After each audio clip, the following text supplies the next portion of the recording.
Крупные российские компании заинтересованы инвестировать в экономику Кыргызстана. На состоявшемся в Бишкеке межгосударственном экономическом форуме бизнесмены обсудили наиболее перспективные проекты. Кыргызстан и Российская Федерация планируют создать деловой совет. Это сблизит деловые круги и сделает экономическое сотрудничество более эффективным. О перспективах двустороннего сотрудничества рассказывает президент Торгово-промышленной палаты Алтая Борис Чесноков. Несмотря на экономическую рецессию, на спад в мировой экономике, который в настоящее время наблюдается, инвестиционный поток или приток капитала в Республику Кыргызстан в 2009 году возрос на 30%. Это говорит именно, подчеркивает то, что значит интерес у инвесторов. Ну и, как было отмечено, в первую очередь у российских инвесторов, которые вкладывают деньги в ваше государство, то есть он существует и есть, значит, условия созданы нормально. Почему именно Бишкек, почему именно Киргизстан?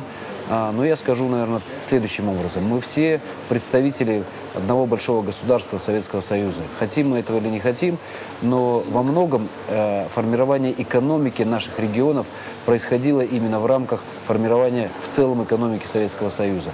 И Алтайский край, и промышленный сектор, и агропромышленный сектор, он был сформирован таким образом, что все потребители продукции, которая производилась в Алтайском крае, они находились в странах Центральной Азии, как сейчас называют, или Среднеазиатские республики: Казахстан, Узбекистан, Таджикистан, Киргизия.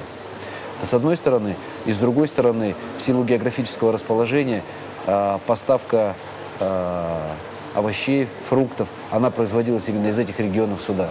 Ну, может, единичные места какие-то в мире, которые вот обладают такой красотой и потенциалом для того, чтобы это все можно было реализовать и воплотить. Я думаю, что в этом плане у республики вашей, ну, это огромные возможности, огромные, которые необходимо использовать, климатические условия из Сыкуля, и которые вложат сюда деньги, вы будете, я думаю, что только за счет этого ресурса, на примере, вот мы можем с вами судить на примере других государств, государство может развиваться и идти в гору, экономика будет расти, и будут созданы супер условия для проживания населения.